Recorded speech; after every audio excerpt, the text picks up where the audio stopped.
in the old folks' tale. It ain't gonna rain no more.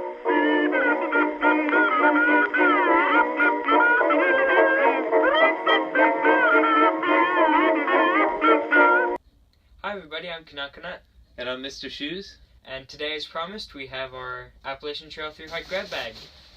Our grab bag is a stuff sack that our buddy Shakedown made for us. And after our gear was clean and dry and repaired, we stuffed it in our stuff sack and we put it away. And what we're going to do in our grab bag is we're going to reach in to the top, take out the first item, and we're going to discuss how that piece of gear worked for us and whether or not it was a good choice on the trail. Don't look. Sorry. This is one of my favorite pieces of rain gear we had. This was our Sienna Sombrero. So, made by Outdoor Research, this was a favorite for Kanalkanut up and down the trail. You always look like a Gomer in this hat. We opted to bring rain hats with us in addition to other hats that we had, baseball caps that we had. I wore my hat for a number of reasons, one being that it has a micro fleece lining on the inside, which keeps your head very warm and keeps all that body heat in, especially on those cold hiking days. On the hot days, wore it because I was hiking with my head down and sweat was pooling on the brim here, and whenever I tilted my head back, I got nice, cool, refreshing... That's gross. Hot days were few and far between, so having a warm hat with you is a very good idea. It rained 100 days out of our 133-day thru hike, so having the appropriate rain gear is very important.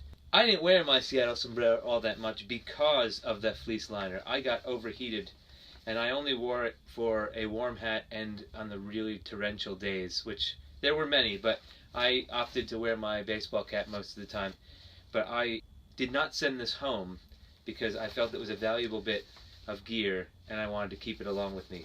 The Sienna Sombrero is versatile because you can do various different things, and you can even tuck it into the hat of your shell. Now if I look just inside our grab bag, I can see our shells. These were what we wore every time it rained, so we were wearing these quite often.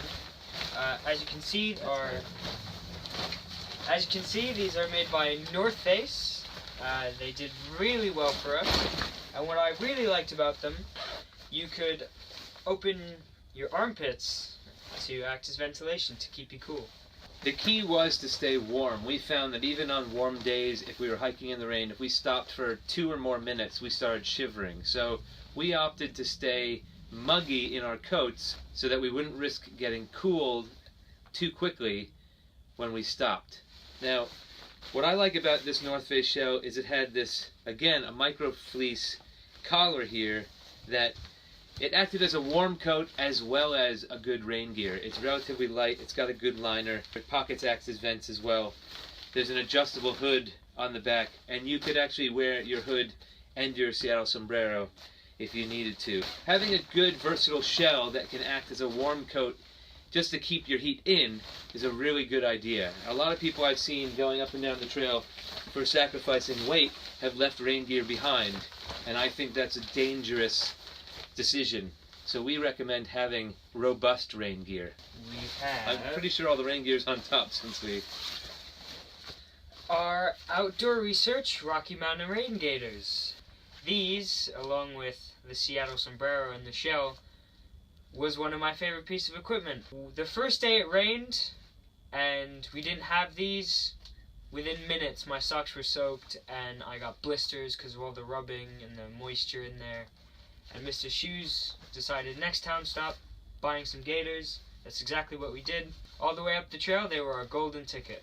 Now what I liked about these is the heavy reinforced rubber, and I think there might be a little Kevlar, but there's definitely something more than rubber there on those straps that go under your boots. And they stood up to a lot. Unfortunately, we hiked so many miles that they ended up getting cut and severed.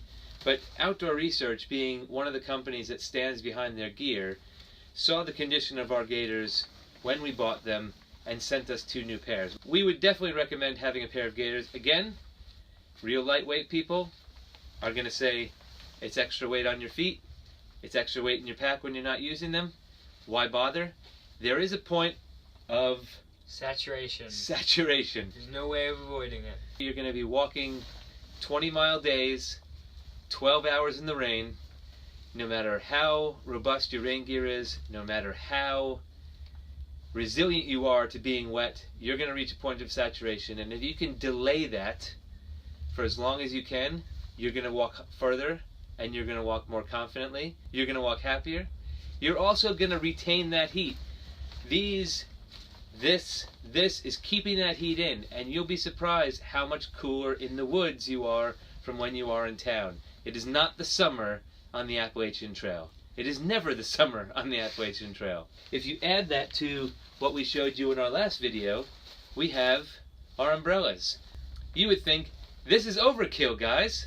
Why do you have so much rain gear? Overall, it kept us really comfortable and really dry. There's something in our gear supply here of rain gear that we don't have with us.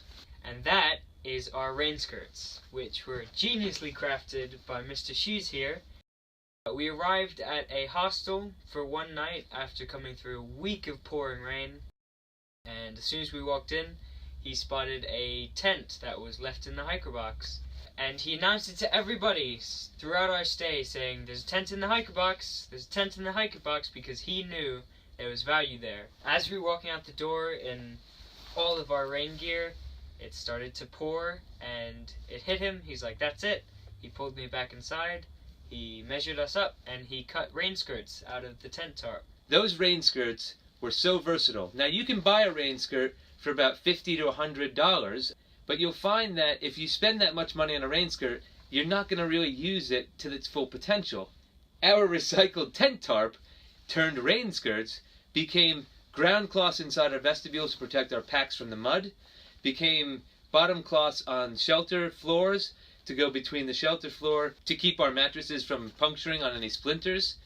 It was just a very versatile piece of equipment. Sadly, along the trail, we destroyed them. Just coming through the woods, they'd get caught on branches and trees and twigs and rocks, and by the end they were just shreds of what they were. We would recommend having a rain skirt. We saw a rain skirt crafted by our friend Shakedown out of a heavy-duty garbage bag, which was very effective. However, he did use scented garbage bags, which caused a little bit of problem with wildlife when camping for the night. But you can use a big garbage bag, a big bin liner, a lawn and leaf bag. You can use an old tarp. I really recommend having good, reliable rain equipment such as this, because all along the trail on those really cold, wet days, we were walking by people who went ultra lightweight, and they thought they would just fly up the miles because, oh, I have the lightest stuff, I'm good. But when it came to that freezing cold and that freezing rain, they were in shelters, huddled by their stove, rocking back and forth, trying to stay warm. It may be lightweight, but it's not going to do the job. The sacrifice of comfort, the sacrifice of safety for weight savings comes back to what we always say to each other. We have to have the right weight, not lightweight. If we left any of this rain gear behind, we would be one of those hundreds of hikers who were taking trail zeros in shelters, waiting for the rain to pass. And if you're trying to wait for the rain to pass, you're never going to get to Maine. No rain, no man. So if we can recommend going overboard on a class of gear, we would recommend going overboard on rain gear. Well, I think you guys have suffered long enough watching me wear this hat, so I've been Kanalkanut. And I'm still Mr. Shoes. Everyone on the trail has their opinion. And this is ours. Oh, it ain't gonna rain no more, no more. It ain't gonna rain no more. But how in the world did the old